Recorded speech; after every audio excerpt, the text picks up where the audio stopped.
हम सभी ने नाना नानी के यहाँ काफी वक्त गुजारा है। गर्मियों की छुट्टी में कजन्स के साथ बैठकर भूत प्रेतों की कहानियां भी सुनी और सुनाई हैं। कुछ लोग इन कहानियों में विश्वास करते हैं और कुछ लोग नहीं करते। कुछ लोगों ने किसी आत्मा या प्रेत को देखा हो सकता है और ऐसा भी हो सकता है कि किसी ने कभी कोई भूत ना देखा हो।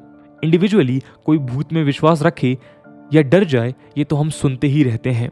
हमें सैकड़ों ऐसी मूवीज भी मिल जाती हैं जो हॉरर एटमॉस्फेयर बनाने में काफ़ी मददगार होती हैं।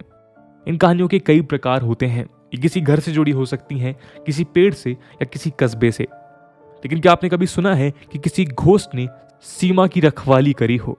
दोस्तों, आज हम ऐसी ही एक कहानी पर डिस्कशन करेंगे जो नाथुला पास में बाबा हरभजन सिंह के आज भी पहरा देने पर आधारित है। उनकी मौत 1968 में हो गई थी, लेकिन कहा जाता है कि उनका भूत आज भी भारत की सीमा की रक्षा करता है।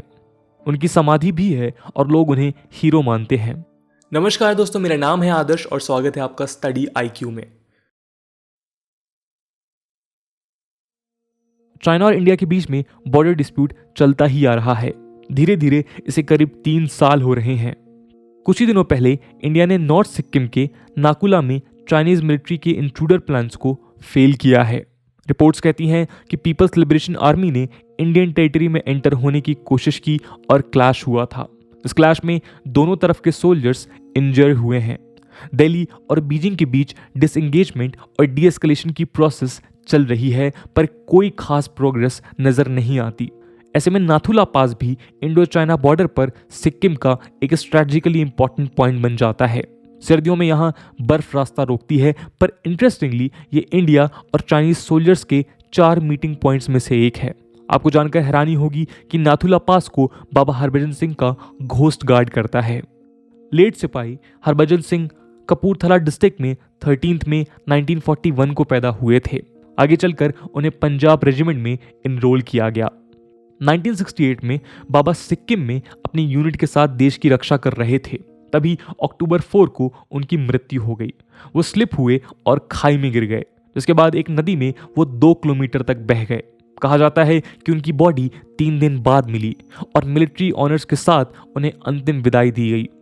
लेजेंड्स के मुताबिक उनके साथी सैनिकों के सपनों में हरभजन सिंह आए और खुद की समाधि बनाने की बात कही।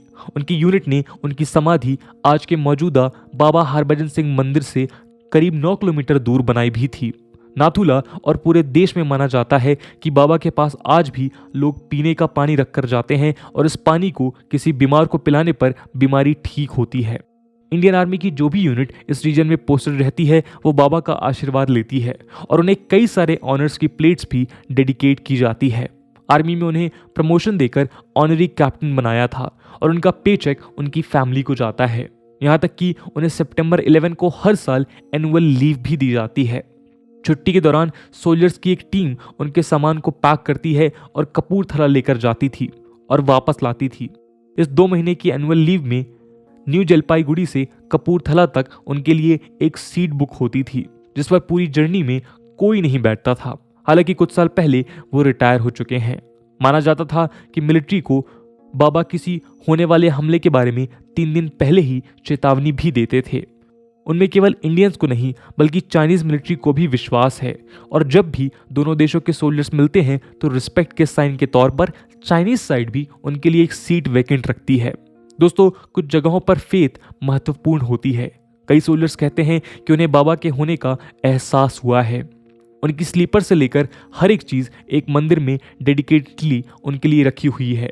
आज भी वो चाइनीज और इंडियन बॉर्डर्स की रक्षा करते हैं और उन्हें नाथुला का हीरो कहा जाता है। आपका इन कहानियों पे कितना बिलीव है, कमेंट सेक्शन में जरूर बताइएगा। आज की वीडियो के लिए इतना ही। आई होप आपको वीडियो पसंद आई होगी और अगर पसंद आई है तो अपने दोस्तों के साथ शेयर करना मत भूलिएगा। हम मिलते हैं अगली वीडियो में, तब तक के लिए जय हिंद, जय भारत।